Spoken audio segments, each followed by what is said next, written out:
what we are doing today is majorly focusing on how to teach 11 plus exams and SAT exam. Good evening, everyone. I'm Ms. Chiamaka. Welcome to today's training, right? So quickly, I'm going to rush through what we have today. I am going to be sharing. I would like to. I'm going to do it in a way where it is practical. I'm going to be sharing with you past questions as well as past questions as well as the scheme of work used for 11 plus exams. Okay, so welcome everybody. If you're just joining, welcome. We're just starting and I'm going to see how I can rush through this quickly. Now, 11 plus exam is written. I'm sure that those of you, if you have been here from the beginning of this training, when we started this training, it's been 3 weeks or so, since the training started. And it's been 3 weeks since this training started. And so far, Miss Debbie has trained us or has given us a clue about all the other tutors, like Miss Choma taught maths, Miss Laura taught GCSE. So the other tutors they had given us clues about these exams. Okay, they had given us clues about. Please, can you mute your microphone if you're just joining? Thank you. Okay, so the other teachers have given us clues about these exams, but I'm just going to run through it again.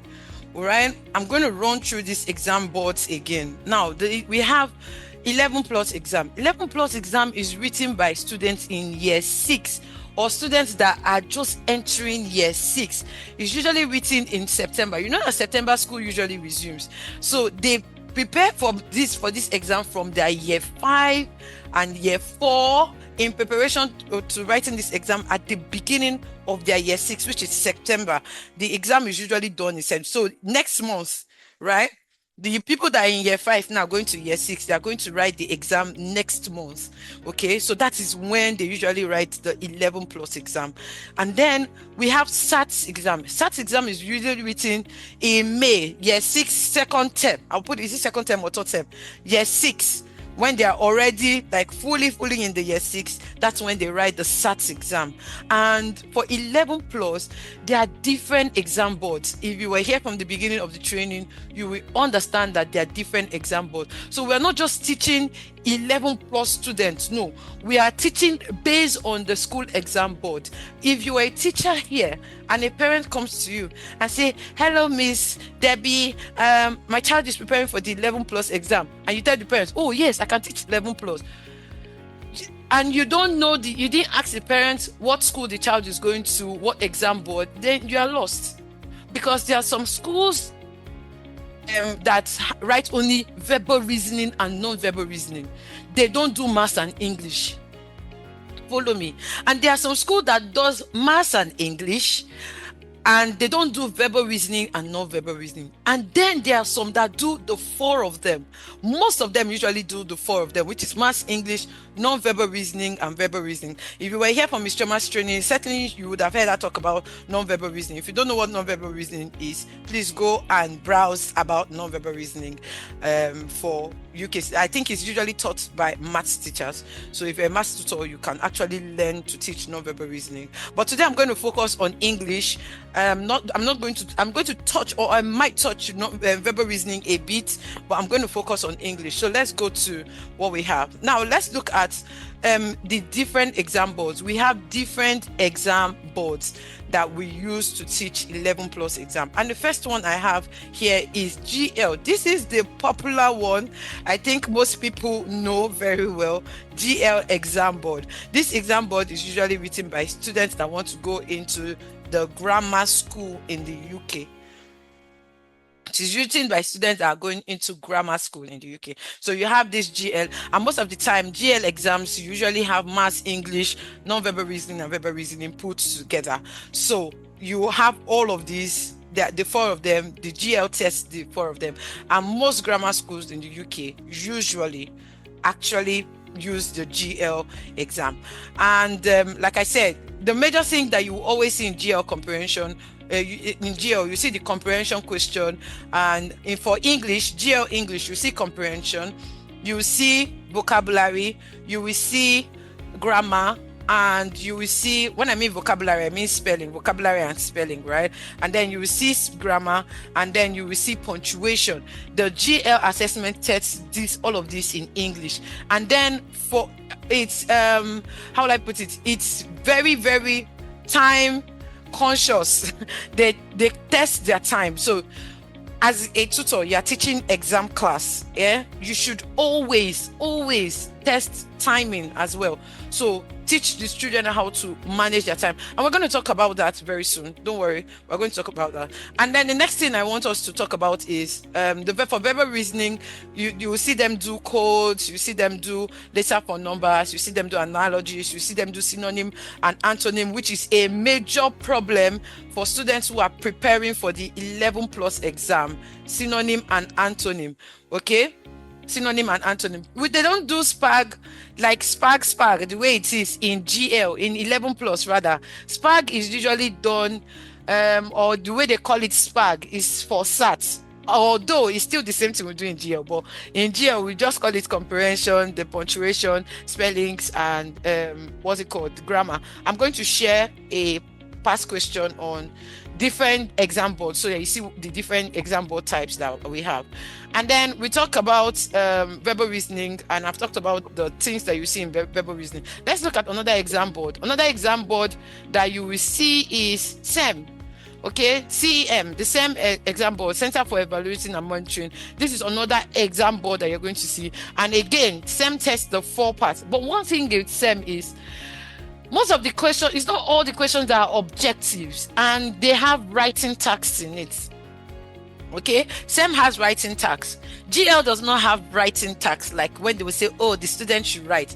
GL does not have that. GL is more of objective from beginning to end. You will see them give 50 questions, 50 objective questions for 50 minutes. That's GL. But SEM, they also give all of these things, and then there's writing tasks. So this is for SEM. So if you're teaching, a parent comes to you and say, my child is going to do school, check the exam board the child is going to use. If the child is using SEM, just know that you're going to be teaching the child writing as well. But if you're doing GL, you don't need to teach writing. Is that okay? Moving forward, let's look at independent school. This one is for students that want to enter into the independent school. They use the exam board ISEB. Okay, they use the ISEB. They call it ISEB, yes, the question, right? So they usually, this one you will see writing. In fact, ISEB past questions, you will hardly see you see ISEB and CSSE past question, you will hardly see objective. Is right. What they are testing is how the child thinks. Can the child infer? Can the child retrieve from the passage? These are all the things that we're going to be looking at from when we are doing our tasks. And I'm also going to show you guys past questions so that you guys understand what I mean by writing, when the child has to write, when writing using ISEB or CSSE past question.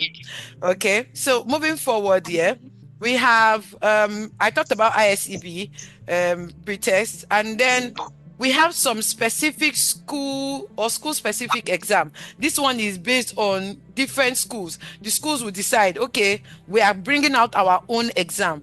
But there are some sites you can actually go to, and you will see past questions from different schools, like Pi Academy. Pi Academy is one place I love when it comes to 11+ exam, although it is paid. My community, we know how we used to get paid questions, right? We'll come together, maybe 10 people in a group will come together and pay for the site, and then we have access to 11+ exam. If you're preparing any child now for 11+, I think it's something that you can do. I think for 11+ exam past question English is £69. 10 people can come together, put money together, subscribe for that £69, and then have access to past questions for different school. I think it's going to help. I just shared a clue on how you can get it easily or cheaper. All right, so we talked about exam specific schools, and this one is based on school specific exam, and this one is based on the school that they create their own exam. For example, Henrietta Barnett, Tiffin Latimer and St. Olave. So if a parent comes to you and tells you that my child is going to St. Olave school, know that they are not using the normal past question that everyone is using. However, we still teach the same skill. But you will have to look for the school's type of past question. But again, this type of schools, they do a lot of writing. So have it in mind. It's not objective, it is writing. Right? Okay, please, I hope you're following me. If you're following me, please give me a thumbs up. Let me know that I'm not just rapping. Because sometimes I tend to talk fast. So please, give me a thumbs up. Let me know that you're following. Okay, so moving forward, yeah. We've talked about the different exams. So now these are the things that we need to know based on the different exam. Please, if you have a question, use the chat. I will respond. Please just use the chat first. I'm going to call you so you can respond. So let me finish this part and then we'll talk. All right. Okay. So these are some things you must learn about exam. If you are preparing a child for exam, number one is timing. Timing is always a big issue. I had the student that did not pass last year that I prepared for the 11 plus, right? What happened? The child did not finish with the time. Timing was the problem. It's not like most of these children, it's not like they don't know what to do. They know what to do, but they have time problem. So timing was a problem. Another thing is writing, how to write well. They didn't know how to, some students don't know how to write. They don't even know how to, the only thing they know how to do is retrieve, which is a problem because most teachers usually teach retrieval more than inference. And I'm going to teach you guys how to teach English on this space. Why am I saying space? In this meeting, right? I'm going to teach you how you can structure your lesson, your English lesson here, all right? So, but I just want to finish 11 plus and then we'll go to SAT. Then again, vocabulary. Another thing that fails students a lot in 11 plus is synonym and antonym. They bring out some words that even you as a teacher, you will have to think very well.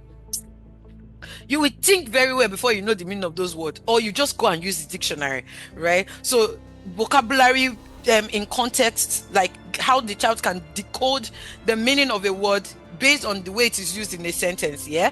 So these are the things that you need to know. And then exam techniques, how to manage stress, how to skip difficult questions on that. Once they get to, I usually tell my students, if you spend more than 30 seconds on one question, skip it, go to the next.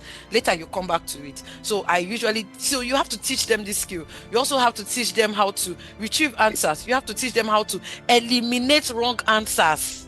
Because some answers will look very the same. And you'll be wondering, is it this one or this one? So you have to teach them how to eliminate wrong answers as well. These are the things you need to teach children when you are teaching exam classes. Is that okay? I'm going to take some questions in the chat that some people have asked me. Let me see. I was wondering if you could display the ISEB page for a few seconds. Oh, the ISEB page. Let's see. I talked about okay, this is ISEB. Yeah, this is it. All right.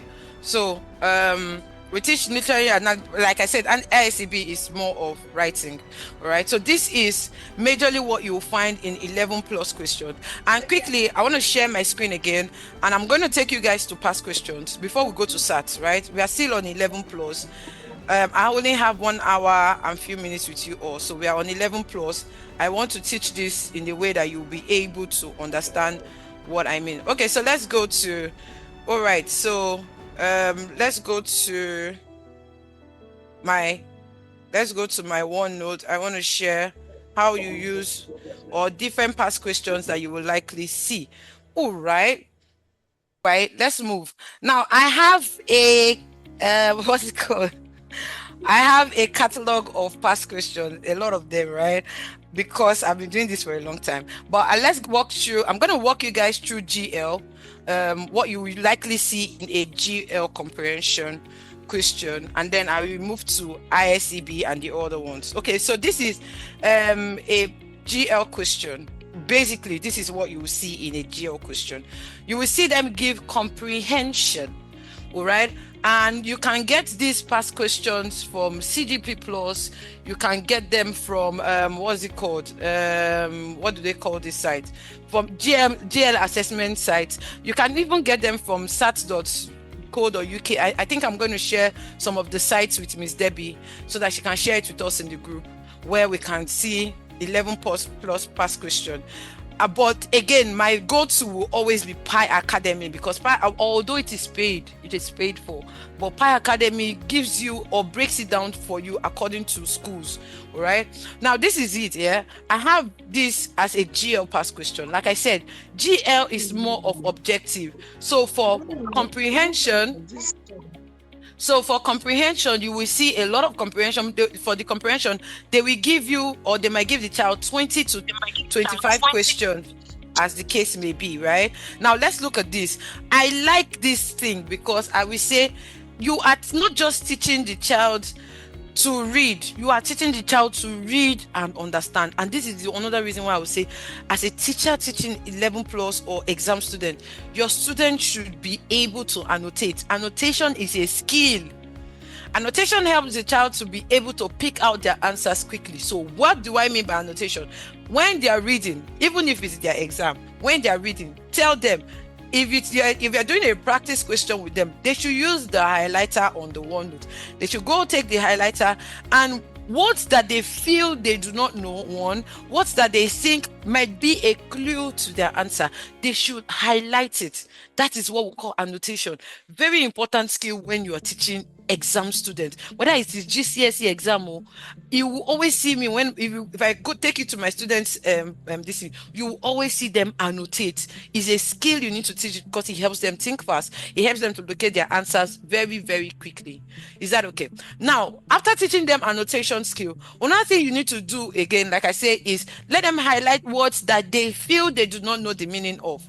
However, there are some words that the sentence might give them a clue to the answer, right? Let's go here. I want to share some question. What time of the year is the passage set? This is clearly retrieval, because the answer is going to be here somewhere. All right. So we just stepped out of our spring had come. Look at it. Definitely retrieval. Spring had come. So this is a retrieval question. Obviously, the child should be able to pick that one out easily from the beginning of the page. Another thing is, let me take you to another question where they have to infer. Look at number 4. Questions like question number 4 are questions like of inference. Why might the author have decided to include water references in paragraph 1 to 5? The child has to infer the answer, because the answer is not going to be stated clearly in the text. When I talk about inference, I mean the child should be able to deduct or deduce the meaning from what is written in the text. All right. So number 4 is clearly inference. Number 4 is clearly an inference type of question. All right. Then we have another one. I'm going to answer questions. Please let me just finish up so that I can easily answer questions. And then moving forward here, that's for number 4. For number 5 here, we have what classes. So you see the question has a mix. You see what classes, you see inference, you will see retrieval. All of these things are here. How many adjectives can you count? At this point, your student should be able to know adjective. So when you are teaching 11 plus exams, or you're teaching an 11 plus student, you are doing how will I put it? You are teaching an embedded lesson. You are not teaching in isolation. What do I mean by you are not teaching in isolation? You are not going to focus on, throughout this week, all you are doing is grammar. Don't try it. In fact, if a child comes to you from year 4, if you are here, you're preparing a child from year 4, you can do isolation. You can start teaching in isolation. What do I mean by you can start teaching in isolation? You can start teaching the students grammar. You mix it up. Where's my pen? Okay. Let me quickly explain how we teach English when we want to teach. For example, you are preparing a child that is preparing for the ISEB exam, right? If you have a student that is preparing for IXEB exam, and remember I said IXEB for ISEB exam, you will teach writing. So let's say our focus of the day or our focus for the month is descriptive writing. What I will advise you to do is to get a descriptive text. First of all, find a comprehension text that talks about description or described somewhere. Now, when you're doing this, your first class is actually your comprehension class. where you guys are working on answering comprehension question using descriptive or a descriptive passage. Let's say this is the theme for the month of August. We're preparing, maybe we're just using this for the month of August, and we're preparing a descriptive text, right? Now, once you're done doing that, in the comprehension, allow the child or ensure that the child is able to pick out what can you see, things that has to do with the five senses. Again, the child should be able to pick out good or strong adjectives. So the child should be able to identify strong adjectives from the text. The child should also be able to identify synonyms or words that they do not know. When this is all you're doing when you're doing your comprehension, okay? Synonyms, and then you go ahead to answer the comprehension questions that follow in your first class. Remember, normally we usually have 1 hour per week, basically, right? Normal basic online class is 1 hour per week for a subject. So you are doing English, 1 hour English in a week, right? So the next class, so invariably you have 4 classes in a month, let's say. Then the next class, you are working on vocabulary words. Those words that you picked from the comprehension that the child did not know the meaning of. You pick out the words, vocabulary words. The vocabulary words can also be words from the comprehension passage. Okay, the vocabulary words can also be questions from the comprehension passage. For example, if we look at question number, look at it. Look at question number 16. Incessant tour. What does the word incessant mean? The child might not know the meaning of this word, right? So you are picking out words that the child might not know the meaning of. Your second class, you are doing vocabulary and spelling. What are you doing? You are telling the child to find the meaning of the word. You're telling the child to find the synonym of the word. You're telling the child to find an antonym of the word. This is how you build vocabulary in students. You're also telling the child to use this word in context to make a sentence.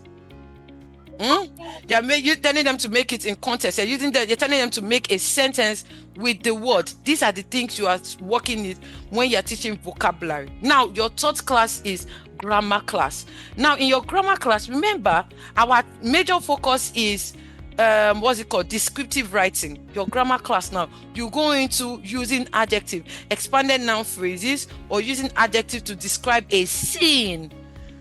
And whatever you're doing, the child should be able to do at least 1 paragraph writing task for you at the end of every class. It could be a take home, it could be something that they will do instantly, but they should be able to write for you at the end of every class. Is that okay? Moving forward, yeah, let's go again. Moving forward. Again, when you're done with your grammar, teaching maybe adjective, or you're done teaching your sensory, that's your 5 senses. All of these things, you're using them, expanded noun phrases, using adjectives and all of that. You are using all of these now. Remember, we have a theme. Then the next class should be class 4, which is the last week of the month. What you guys are going to focus on should be writing. What are you doing in the writing? You are using all the skills you have learned from day 1, the words you've learned in week 2, the grammar you have used in week 3 to actually do a descriptive writing. Please, if you're following me, please use a thumbs up. Okay, use a thumbs up. Let me know that you are following. Are you seeing the way we model our lessons? If you are teaching a child from year 4, this is how your lessons should be structured. Weekly, don't go and do only comprehension for 1 month. Please. All right?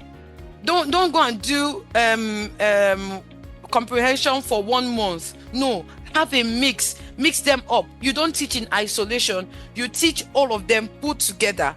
All right? Like I said, there should always be a model, which is the comprehension question you will use at the beginning, a model to doing this descriptive. All right, so these are the things I want you to take note of. Then moving forward, we have the English, we have word meaning. Look at this. What does it mean by quarters? Quarters can have 2 meaning. Quarters can be, in mathematics, is 1 quarter, right? Quarters can be money, like a change, money change. Quarters can also be lodging, meaning lodging. So in this place now, they're testing for what? Is it homonyms or yes, homonyms. They're testing for homonyms, words that have one word that has different meanings. They want to know if the child can pick it out. Again, they will always give the line. The child should be able to go to the line and find out the answers. This is you teaching 11 plus. Another thing I would say is they teach grammar. What type of word is persevering in line 26? Normally, a child will see persevering, ing, and quickly go and drag verb without going to look at the line. Let's go to line 26. I like to do this because some teachers will just say, oh, you failed it, and they will not tell the child why they failed it. Look at line 26. Line 26 say on the 10th, this is line 26 here. On the 10th day, as our persevering blows. Persevering here is describing the blows. So the persevering is certainly an adjective, not a verb.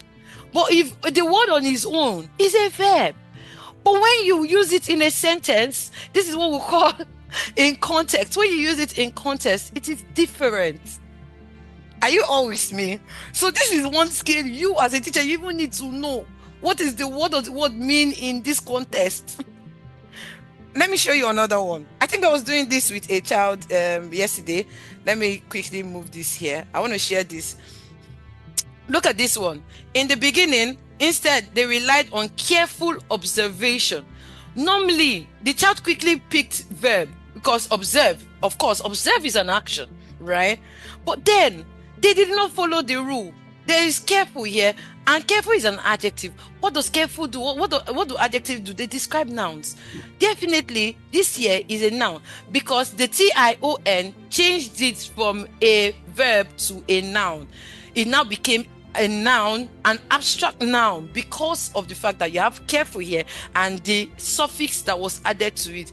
If you're a teacher, you don't understand this rule, then there's a problem, because we can change verbs to adjective, adjective to noun, as the case may be, all right, based on suffix added to a word. Is that okay? The word observe is a verb. Observe is a verb, yeah? But when you add the tion to it, it becomes an abstract noun. Most students usually fail questions like this because they'll just look at the word observation, quickly they'll go and take the verb. Okay, and this is what I wanted to explain to you guys. So as a teacher, you should be able to understand these things as well. Moving forward here, I was talking about arranging your lessons. So in a month, I've given you a structure that you should use to arrange your English lesson in a month. We're still on 11 plus. I'm going to quickly rush up so that we can go to SATs. Now, once you're done with this, once they are done with comprehension, the next one you will see is spelling. Now, on a normal day, children are able to spell words on its own. You will tell a word, spell this. You tell a child, spell this word for me. They will take their pen and paper and spell it quickly for you. But when the word is in sentences like this, they struggle when they see the word in sentences like this. Most students will say it's county that is wrong and expect it to be country. Meanwhile, the wrong answer here is tournament. What is missing? Letter U. So in sentences like this, children usually make mistakes, all right?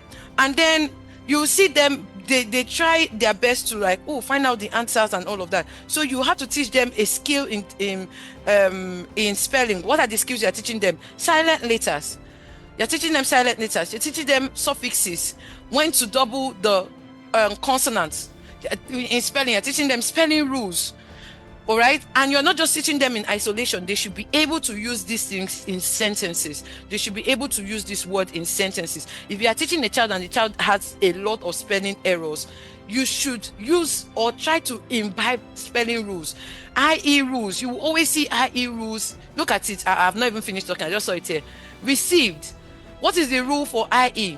It's usually I before E, except there is a C. So if there's a C or there's a long sh sound, that's when it breaks the rule. So the child should be able to know these rules and able to get their answers. So these are the things I want you guys to also take note of when you're teaching spelling rules.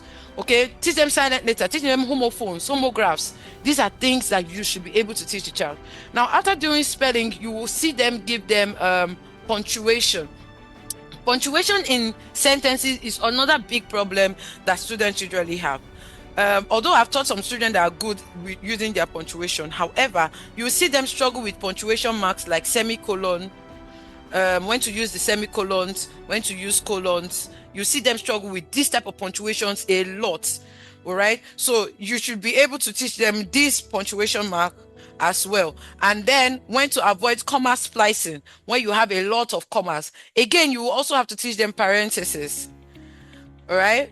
Parentheses is another field I think you should also relax and teach your children when you're teaching 11 plus exams. And the last one is grammar.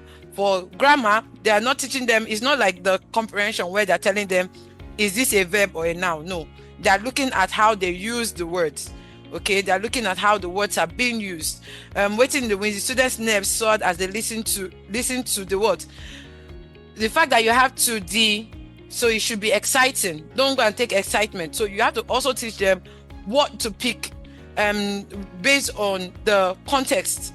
All right. It's not just about sometimes you ask the children, why did you pick that? They'll tell you because it makes sense to me. It's not about the making sense. It's about the rules. Question like number 48. These are what? Homophones. There. You have homophones here. So the child has to think which one is which. Okay? If you're following me, please give me a thumbs up. Let me know that you're with me. All right, very good. All right, so these are the things that and then you will see them have questions like this. So basically, GL questions are like 50 questions, and please, the person sending, don't worry, we'll come to questions. All right, so these are the things that you have in GL. Let's go to ISEB quickly. ISEB questions or CSSE questions, you're going to be seeing very good. This is an ISEB question. Is this an ISEB question? Yes.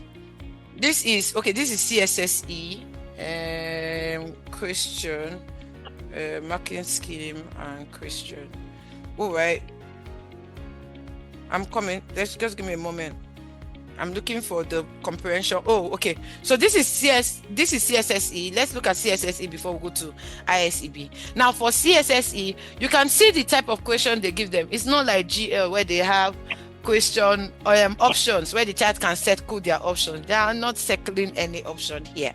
Here they are writing their answers in full. They want to see how the child can write, how the child can use punctuation, how the child can think creatively, how the child can retrieve the answer from the text and write their answers in full. This is what they test in CSSE and ISEB. So this is a CSSE pass question, right? You could see number 1 question, what type of road junction is this? Number 2, where was he walking from at the start of the extract? The child has to write the answer in full. They are not choosing options. You could see some of them have 1 mark, some of them have 2 marks. Look at number 6. Number 6 has 8 marks. Imagine a child not being able to give answers to an 8-mark question. That's a lot of loss. That is a whole lot of loss. A child that is not able to give answers to 8-mark question, that's a lot. And you can see it here. They say word or phrase and then explain it. The child should be able to tell the meaning of the word or the phrase that they are choosing. What are you teaching as a teacher? In this case now, what are you teaching the child? You are teaching the child how to get the evidence from the text and explain the evidence from the text. Okay, this is the question, or this is the story at the bottom. You will see them, they will give them maybe a 2-page story as the case may be. This is 2 pages. So the child will have to read and then answer the question here. And then they give them a little bit of applied reasoning question, just 10 marks. Okay, just applied reasoning question, 10 marks. But the rest, look at some of them, 2 marks, 3 marks, 4 marks. They have to choose their answers. They have to write very well. Look at this. Select 1 word or phrase which is most closely respond to this. So they will go to line 3 to 5 and choose a word that is synonym to automatically. This is how ISEB tests. They will choose a word that is synonym to automatically. So this is where you are now teaching the child synonyms and antonyms in context, where they have to get the meaning from the where it is stated in the text. On a normal day, some children might be able to tell you this is what this one means, or they might not even be able to tell you the meaning of the word. But when they're reading it in a sentence, they'll be able to tell you the meaning. Is that okay? Another meaning, left, and all of that. So this is CSSE. Let's go to ISEB past question. I just want everyone to have a feel of what these past questions look like. This is ISEB past question. They will usually give a page or two, like I said, and then they will give them questions. You can see the questions. It's not even like GL where you have. That is why you need to know the exam board that the child is using to write their exam. Knowing the exam board is going to help you as the teacher to know how to teach the child the skill. And most of this, for CSSE and ISEB, you always see that they have writing tags underneath. Okay, I'm going to also share a writing tags of ISEB or CSSE, so you see what they usually look out for. They will give them two writing tags, one on narrative, one on descriptive. Okay, so one is going to be on narrative and one is going to be on descriptive, right? And then you have them answer questions like this. For questions that have heavy marks, teachers should be able to teach the children how to pick out their answers or write their answers. I was looking at the math scheme, and the math scheme told me, or the math scheme, the student should be able to, first of all, highlight the question a bit, give evidence from the text. It's more like using the PEE method, okay? The point, the evidence of the text, and then explain the evidence from the text. And that is what is going to give them the full marks. Okay, so it's either they're using the PEE or the PEA method where they're analyzing the answers as well. So this is it. So the teachers should be able to get this. The point, you should teach the child how to pick out the point from the text, how to give the evidence. What line did you get the points from? That's your evidence. And then explain the evidence. What does this suggest to the reader? Okay, what do you infer from that suggestion or from the evidence? That's what the child is supposed to explain. This is what gives them full marks. Again, you will see some questions have two questions in it, like question 5. What does defensive mean, and why is Mary's mother defensive? Some children will rush and answer only the first part and leave the second part. They will not have full marks. This first part will just give them 1 mark, and then they have lost 2 marks here. Is that okay? So you are teaching these things as well. So it is good to know the exam. Let me see if I can see a writing tax. Yeah, this is a writing tax. For writing tax, for CSSE writing tax, they have one here which is a narrative. Look at it, 15 marks. Okay, 15 marks for the what's it called, the narrative. You have 15 marks here, right? 15 marks for this is describe your favorite building. Write at least 6 sentences. They want to see how the child can write. And in this place, this is where they test their punctuation. This is where they test their spelling. They test their spelling here. They test their punctuation here. Very important. Same thing again. They will now give them a descriptive. This is a descriptive. They will give them a picture and tell them to describe. And if you look at the question here, they say they have how many minutes? 20 minutes. So invariably, they're using 10 minutes for the and 10 minutes for the second writing. And this is where a lot of children struggle, because they will spend the whole 20 minutes doing only one and then not having full marks. So you're teaching this skill as well. This is why timing in teaching exam classes very important. Okay, very important.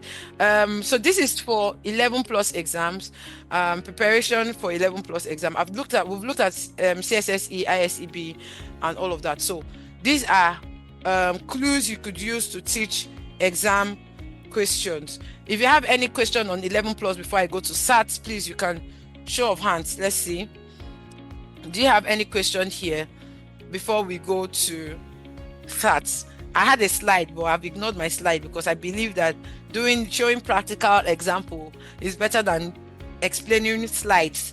I had a very wonderful slide I wanted to use today, but it's not going to benefit us if I don't explain verbally or from experience. What is the practical step to teaching inference? Okay, for teaching inference, what you are teaching when you're talking about inference is inference teaches author's purpose, all right, or author's why did the writer write this? Let me share this with everyone. Let me share this. This is how you you teach inference. Please confirm you can see my slide. Use a thumbs up or something. Let me know you can see my slide. I'm just going to zoom this in a bit. All right. This is how you teach inference or you teach comprehension. Thumbs up, anybody. Let me see if you're following. Okay, very good. I could see some. So that means you guys are with me. All right, let's go. How do you teach a child inference? Debbie's laughing at me. Okay, how do you teach a child inference, or how do you teach a child comprehension question? This is a simple, very simple guide. Number one, what do they recall from the text? When they are done reading, ask the child, what did you read? What did you understand from? What was the story about? Let them tell you. Now, they being able to tell you tells you that, okay, they understand what they read, because it's different when a child reads and the child does not understand.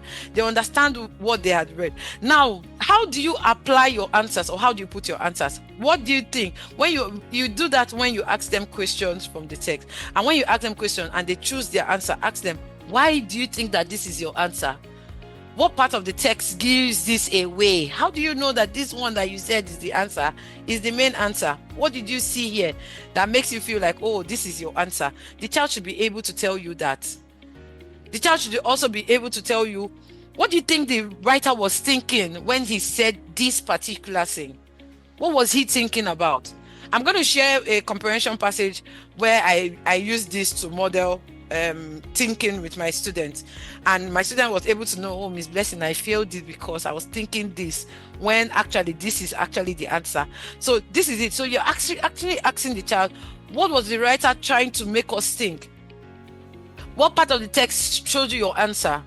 Is there another way you can explain this in your own words? How do you explain it? Okay, there are some answers that you will see that there are two. Some children will tell you, I'm confused between C and E, because C is saying this and E is saying this, and they are both in the text. They have to be able to pick which one is strongest based on the way they think or what the writer is thinking. That is how you get your answer to inference. They have to think about what the writer is thinking. Basically, that's what inference is. You have to think about the author's purpose. Why did the author use, if an author used skinny instead, or if the author used skinny instead of slim, why did the author use skinny? Because the author wants us to know that it is urgent or it is a serious situation. That is why the author used skinny. Okay, the author could just say the wind blew, but then again we could have a sentence that says the ferocious wind tore at the roof of the houses. Why did the author use personification to tell us that the wind is tearing the houses? He wants to let us know that it's comparing to a wild animal that is ferocious, that is looking for, that wants to just ravage everything. Mental picture. So this is how you teach inference. You have to make the child to understand what the writer wants us to think and what part of the text gives you the evidence. Please, I hope I've been able to answer that question before I move to SAT. I don't have time again. My time has elapsed. Okay, so quickly, let's go to SAT exam. SAT is divided into two. I'm not going to use the slide. Please just follow me, right? So SAT exam is divided into two. For English, it is divided into comprehension and SPAG. Comprehension and SPAG. What do we do in comprehension? In comprehension, basically, for SAT exam, they will give them 3 comprehension passages for that day. You will see one is going to be a fiction, one is going to be non-fiction, and one is going to be like maybe an informational text, or it could be informational text or an article, as the case may be. So you always see them give 3 questions for SATs, right? And then they begin to test their answers, or they begin to test the children. I'm going to share some things I realized from SAT past questions, SAT mark scheme. And again, I forgot to mention this. If you're a teacher here, please work closely with mark schemes. Look at how they use. Don't just copy the child's answer and paste it in ChatGPT and tell ChatGPT, grade this child for me using SAT scheme. Some of us here, we are copy and paste teachers. Please stop it. I don't like it. Right? So ensure that you are working closely with the SAT scheme or with the 11+ scheme. All of these 11+ exams I usually download. I used to download them with the answer I use the scheme a lot. And another thing I do with the kids, right? At the beginning of when we are still doing introduction to this, I share the mark scheme with them. Especially when they have given me their answer, I'll now say, okay, let's go to the mark scheme and compare your answer to the answer that is on the mark scheme. Now tell me why you got it and why you did not get it. I use it, especially even with my GCSE students, I use it a lot. I use mark scheme. So don't be ashamed to share mark scheme at the beginning. It should not be don't do it later at the end. You now say, okay, use the mark scheme. No, you are doing it working closely with the child, not just throwing it that the child should just go and study. You're doing it closely with the child. So on my screen here, I have a past question. I think this is 2019 SATs past question. And like I said, they will always give them 3 questions put together, right? So look at it. The facts about Bumblebee and music box. This is they will read the 3 different booklets and then they will now answer the questions. All right, this is the question booklet. Yes. Sorry, the answer booklet where they will put in their answers. All right. Miss Rose, okay, I'm coming to your question. Let me finish here. So they will come to the answers, right? They will come here and then they'll put their answer. And you can see some of the questions are 1 mark. Some of the questions are more than 1 mark. Let me take you guys to more than 1 mark question. Yeah, questions like this. And if a child, this is 1, 2, 3, 4. If a child gets only 2 here out of maybe I have, where's my pen? Maybe I'm the child and I take true, false, and the answer is supposed to be true, false. I am going to have 1 mark because I failed 2 questions. So this is another thing you need to teach child. Okay, so 2 questions, and you could see this one too has 2 marks. This is where they are doing what is the evidence from the text. They have to do retrieval. For SATs, you see a lot of retrieval questions from SATs. Yeah, you see a lot of retrieval questions in SATs. So they will have to go put evidence. Another thing that you always see in SATs is that they will ask you, what is your impression of this person? They always ask impression question. That's one question that you always see. Let me see if I can find one that talks about impression here. Okay, yeah, look at this. Complete your thoughts. This is your impression of what Piper likes about the books and what she dislikes about music. This is an impression. Oh, look at it, number 32. You always see them ask impression questions always come up when they are doing SATs tests. Maybe you could say Piper is proud. What part of the text tells you or makes you feel that Piper is proud? You have to put the evidence from the text. You have to go to the text and pick that line or the phrase and come and put it here. It says in the text that this. And as you can see, it's 3 marks. So if the child is only able to give impression but not able to give evidence, they have 1 mark. Okay, so this is one thing I want you guys to take note. So in comprehension, you always see 3 comprehension passages. And what are you teaching for SATs comprehension? You are teaching them how to read and understand the text, how to retrieve information from the text. You are teaching them how to identify what's it called? Inference. Look at number 16. Number 16 says, in our modern world of this. This suggests that this is inference because it's suggesting what is the reader or the author trying to suggest to the reader. So based on what is written in the text, the child should be able to pick out the answer. This is inference question. So what is the author thinking about? And how do you know that that's what the author is thinking about for you to be able to get your answer? That is how you get inference. All right. I think inference is one part that teachers really struggle with when teaching English, and so they stick to retrieval. So if you're a teacher here and all you're teaching is retrieval, me and you will have problem. Please don't stick to only retrieval. There's inference. There's what. Let me show you what we have in comprehension. Should I deviate? Okay, no, I'm not deviating. All right, but maybe if I still have time, I'm going to share with you what you will always see or what comprehension, what you should teach when you're teaching comprehension, and maybe I'm going to share that with you. Okay, at the end of me explaining SATs. So this is for SATs reading. Now we have SATs, right? This is the mark scheme. Like I said, always work closely with the mark scheme. If you go to, I'm going to drop the site in the chat. I'm going to drop the site in the chat where we usually go to find, where we find SAT's past paper. So you just go there, and it's free. This one is free. It's not like 11 plus where the 11 plus is paid for. It's free. All right. So moving forward here, this is the site. I think I can paste it here. All right.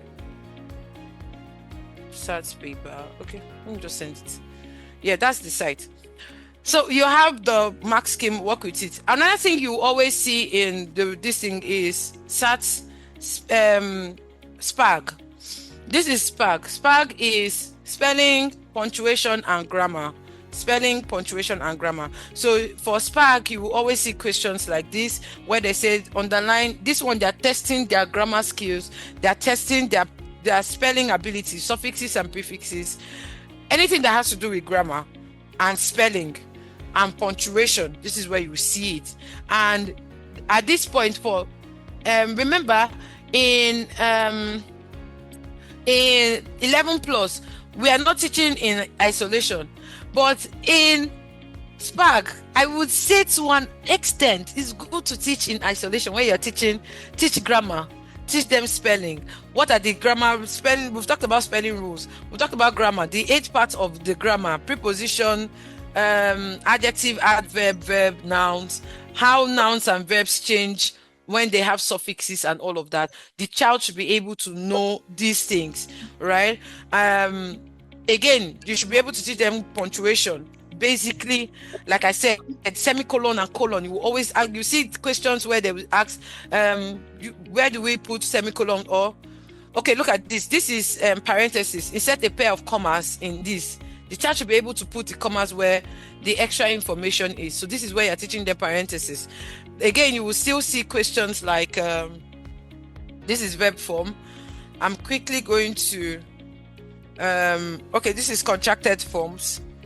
I'm looking for something quickly. Let me see if I can see what I'm looking for. Dashes. I'm looking for semicolon and colons. Aha. Number 21. Insert a colon. Most children start, like I said, I've noticed this, they struggle with semicolon and colon. So please, you're teaching them these things as well.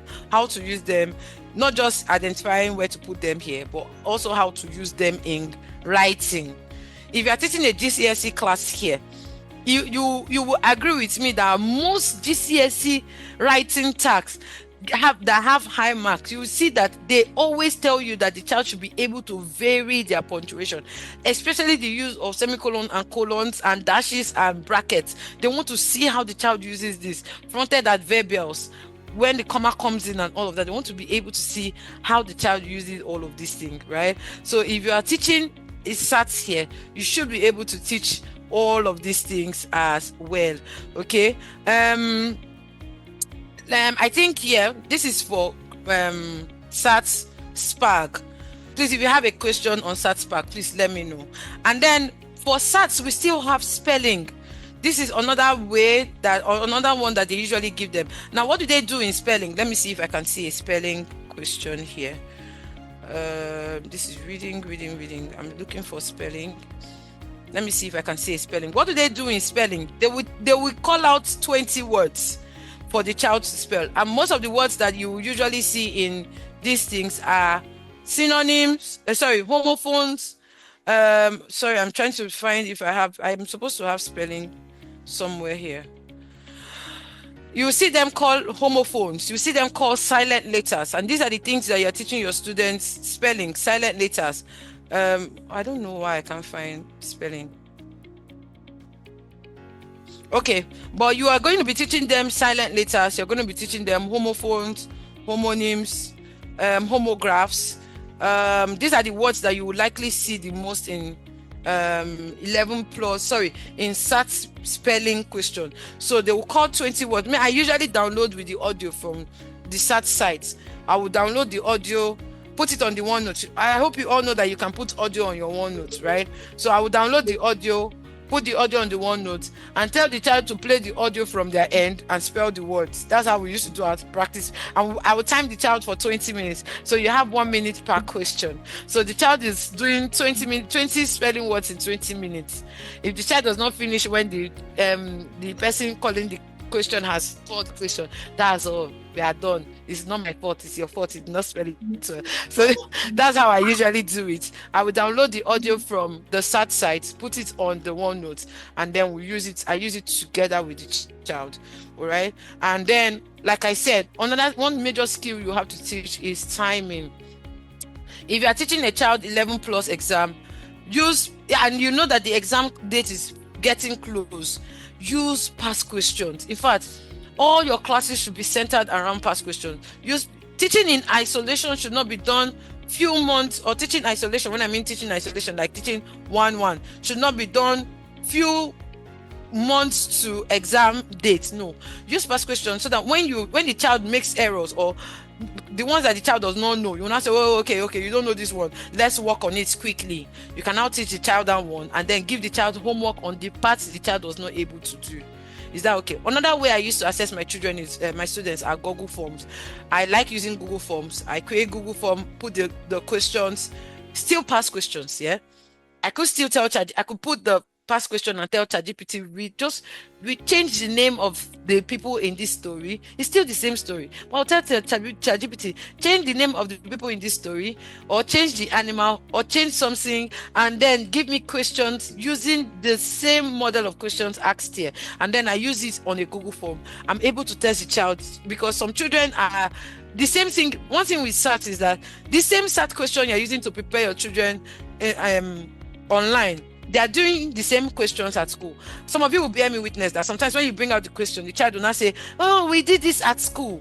So you are wondering, oh, you are done it at school, so what are we doing? Do you understand? So to make it look new, you're still teaching the same skills, you're still teaching the same thing, but you could still use that same question model. That is why you're an online tutor. You have to go the extra mile. I know that some of us are lazy. We don't want to do extra work, but you have to, right?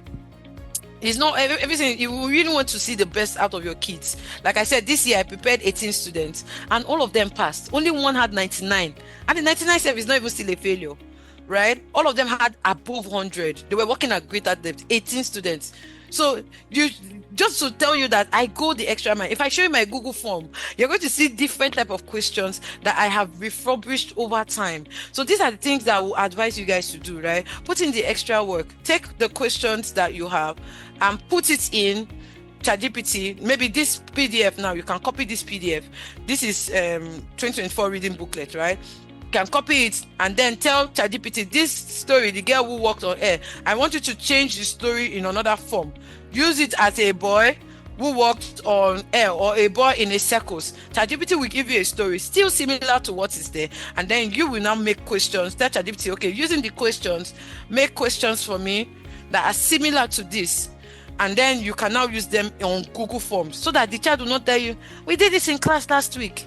And you're wondering, because such questions are always repeated. The one that you will see that are not really repeated like that, if you have a lot, like me, I have a bank of them. So I cannot use one question twice in 11 plus, because I have a bank of 11 plus questions. But you see SAT is the same everywhere in the world. What the child is doing in the UK is the same thing, as using the same past questions. So the children are already conversant with this. So you have to go the extra mile to create questions for yourself. Please, if you have followed me here, please give me a thumbs up. Let me know we are together. I want to share one more thing before I call it a day. How do you download the audio? Just go there. Just go to, I shared the site, right? On the site where you see, go down to spelling. You see spelling, the audio of the spelling. Just download the audio. It will enter into your laptop. Then you come to OneNote and paste it there. That's how you do it. Very simple. All right, very simple. All right, moving forward. Yeah, I can see some thumbs up. That's good. Yeah, so moving forward, yeah, let's go again to, I said I wanted to share how I structure my comprehension lessons, so that those of you that are doing only what's it called, retriever, don't do only retriever, please. So let me share this with you all, so that those of you that are doing only retriever, you will not do it. Thank you, so you're welcome. Okay, let's go. Let's look at those ones. Where is that place? I have my sorry, like I said, I have a bank of questions. So yes, so this is it. So this is the 5 question sheet readable text. Okay, so let me use this. I want to use this one. I want to share this with all. I love this comprehension textbook a lot. I like this textbook a lot. Why? Because it breaks down reading comprehension for me. It breaks it down. And let me see. Okay, I'm supposed to go to the question sheet. So let's see what comprehension usually takes. Okay, you're welcome, ma. All right, let's look at what comprehension usually takes. You did explain how to use Google Form. Google Form is you want to learn how to use Google Form. That's a different school altogether. Like I said, you on your Google, if you go to your Google tabs, that's a different school altogether. I cannot teach that one here, right? But I have it on my YouTube channel. Miss Debbie, please, you can share the link so that you guys can go and watch it. But I can't teaching what's it called? How to use Google Form I don't know. I don't think I'll be able to do that. But let me see if I can touch it before my time elapses. But let's see what we can do, right? Now, if you're teaching comprehension, these are places or these are things you are to teach. Number 1, retrieval. Number 2, comparison. Comparison, you will see comparison a lot in 11+ exam. If you're teaching 11+, they will say compare this person's thoughts to this person's thought. You will see comparison questions. Okay, what happened at the beginning and what happened? Compare the author's feeling at the beginning and at the end. You will see comparison.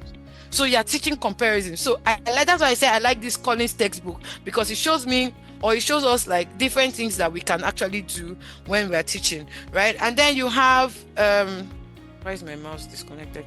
All right, then number 1 is retrieval. Number 2, comparison. If you have your pen and paper, please write it though. Number 2 is comparison. Number 3, another thing that you can teach is summarizing. How to summarize. They will tell some children in 3 to 5 lines. I saw this in one 11+ CSSE past question. It says in 3 to 5 lines, in no more than 3 to 5 lines, summarize the last paragraph.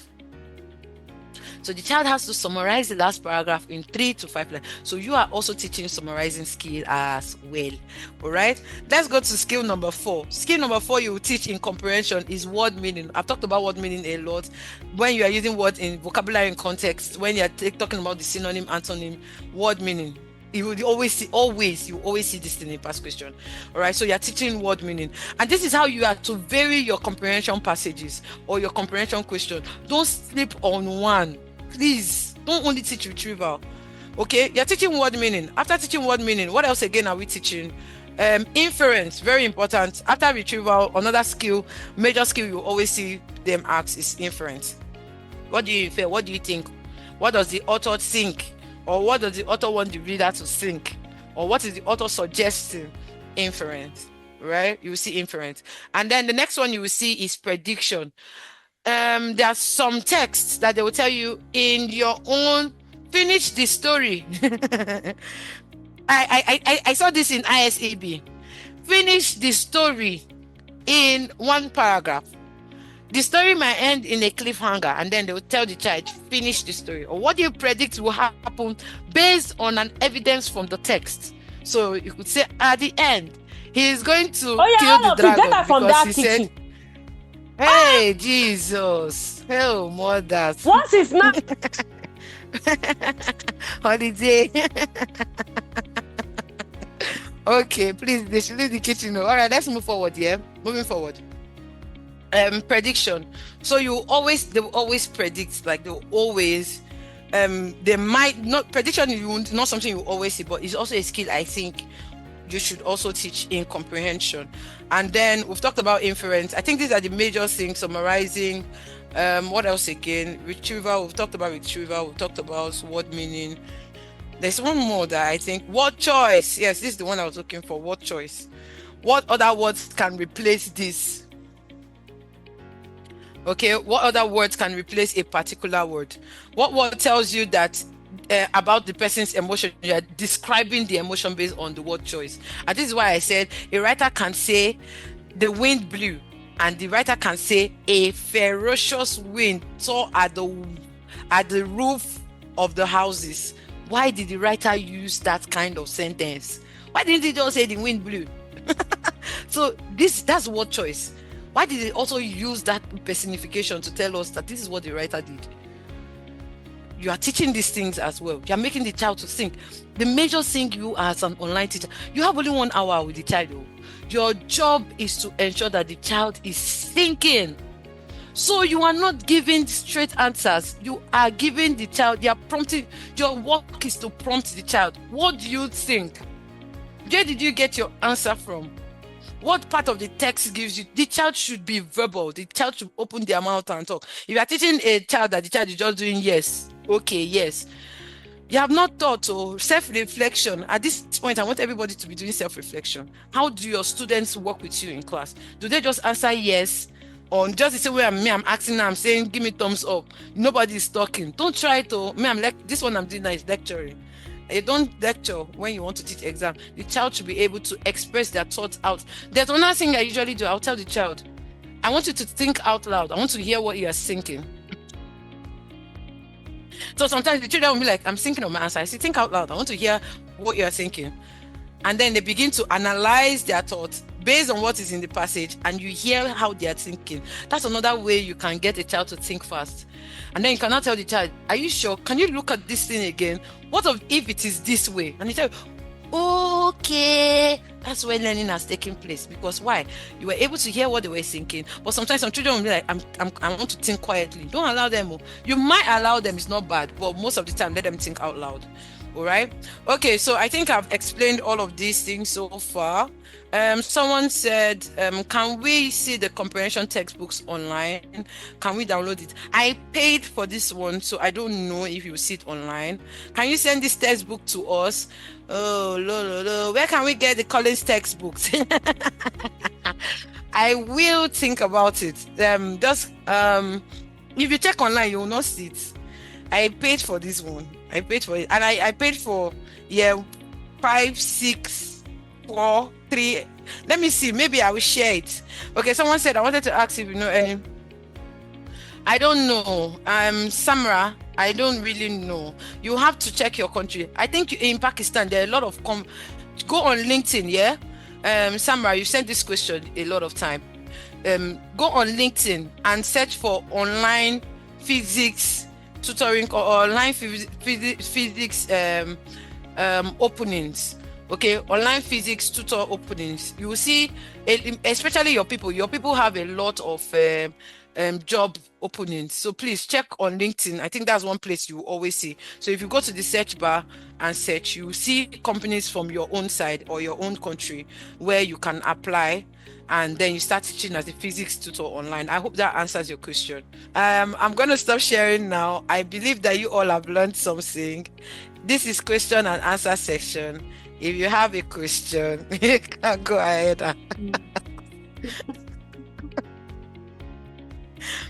I'm sure we're still digesting everything you said. It's a lot.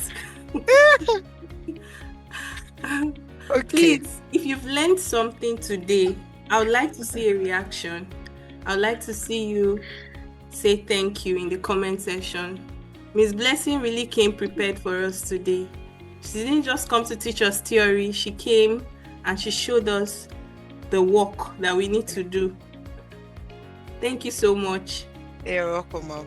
It was really impactful, insightful, very, very practical. Thank you. Do we have any questions? Yeah, I see someone's hand up. Okay. Who is Zainomi? Who is Zainomi here? All right, so you can ask your question. All right. Good evening, everybody. Good evening. Good evening. Yeah, I really want to appreciate the organizers, as well the host and the co-hosts. And I want to sincerely say that the session was really insightful and educative. At some point, I began to feel as a student, I was really learning and taking notes of several things. But I just want to ask, with all these different examination and school settings over there, like for the overseas students, like in Nigeria, our curriculum is, I can say our curriculum is the same, it's like one from the Ministry of Education. So does it mean that every student they produce there have different mentality towards how they relate with English? That's my first question. Thank you. Hello. I didn't really get. I didn't get. You said sorry. Please let me get your question right. Now, concerning the specific exams, the categories of examinations that they have there. Now, does it mean that every child there have like that come from different category of schools, like the special school, the general, all those schools you mentioned? Does it mean that they have different mentality or approaches to how they answer or to how they speak English or to how they use English? That is my question. Okay. Let me explain this here. Thank you for that question. First of all, I want to clear the air. Exam boards are just the same way in Nigeria. We have for SS3 we have WAEC. WAEC is an exam board. NECO is an exam board. What's the name of that other one? Is it GCS? Is it GCSE? Not GCSE. WAEC, NECO. There's one other one that we used to write. GCE. GCE, NAPTEP. They are all exam boards, and that's the same way in the UK. We have different exam boards. Are you with me? So it's still the same English skill we are teaching, but the schools are using different exam boards. And these are the exam boards I explained that we use GL exam board. Some schools might use ISEB, some schools might use CSSE. So it is best you know the school the child wants to go to, so that you can use the exam board to prepare the child for the exam. Do you understand that now, sir? So it's not like they are speaking different English from what we are speaking. No. It's that the skill you will use to teach GL is not the same skill you will use to teach CSSE or ISEB. That is what this difference is about. It's about the exam skill. It's about the child knowing when to write in full sentences or when to choose an option. So these are the differences. So it's not like the English is different. The same noun that we used to learn in in Nigeria, the same noun that they are learning in the UK, but the way they teach the skills in usage is very different. Is that okay? So I hope that answers your question.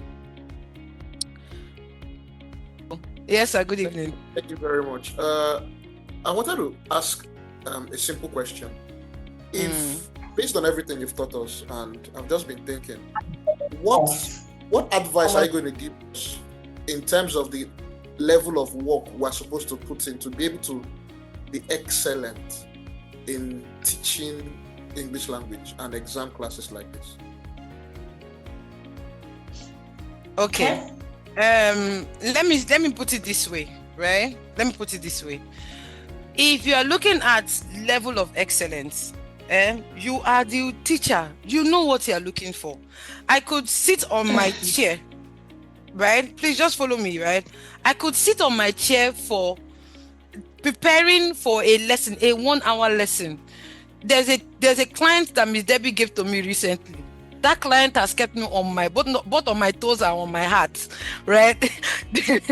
I could sit on my chair and prepare for a lesson for 3 hours that I will teach for 1 hour, because I am looking for the best. So you are the teacher, you know what you are looking for. That's why I said some of us, we are just too relaxed. That's our problem. For me, I know that these past questions, especially SATs, students are using it in school. You will not see me use normal SAT questions with my students. No, I will not do that. I will take the questions, especially comprehension. I will refurbish it, and then I will give them again to do it. Let's see if that skill you were able to use in school, you are still able to use that same skill to get the answers here in my lesson. So it's not it's you as a teacher. That one falls on you. What do you want? So if you want the best, you have to put in extra effort. I remember when I started, I was sleeping on when I wanted to teach, when I was learning to teach GCSE exam. If you see me on YouTube, once you open my YouTube, the first thing you see is GCSE paper, AQA paper A, AQA paper B, or paper 1 and paper 2. You will always see these things on my YouTube, because these are the things that I want to know. I want to be able to teach my students, put this one here, put this one here, the easiest way. I want to be able to teach them the easiest way so that they pass their exam. So it's on you. Do you understand that, sir? So you are the teacher, you know what you're looking for. You put in extra effort to get the result. All right? Thank you so much for your time, Ms. B. We also offer tutoring opportunities. So if you are venturing into the online tutoring space or you are currently there, we welcome you to our community page. We welcome you to our recruitment room, where we will check you out and connect you with opportunities. If you have any other questions, please feel free to ask them in the communities page and we'll respond to it. I wish you all a beautiful, beautiful, memorable evening, and I look forward to seeing you on Saturday and on Sunday again for another series. Thank you so much and enjoy your evening.